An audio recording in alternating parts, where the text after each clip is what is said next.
পাবনার ঈশ্বরদীতে পানিতে ডুবে রাবেয়া ও আজিবুল নামের একই পরিবারের দুই শিশুর মৃত্যু হয়েছে। বুধবার সকালে উপজেলার লক্ষ্মীকন্ডা ইউনিয়নের কামালপুর গ্রামে এই ঘটনা ঘটে। জানা গেছে, নিহত দুই শিশু চাচাতো ভাই বোন।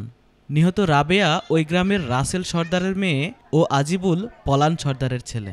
স্থানীয়রা জানায়, বাড়ির পাশে একটি পুকুর পাড়ে খেলাধুলা করছিল রাবেয়া ও আজিবুল। এক পর্যায়ে তারা দুজনেই পুকুরের পানিতে পড়ে যায়। স্থানীয়রা তাদেরকে উদ্ধার করে ঈশ্বরদী স্বাস্থ্য কমপ্লেক্সে নিয়ে গেলে কর্তব্যরত চিকিৎসক তাদের মৃত ঘোষণা করেন।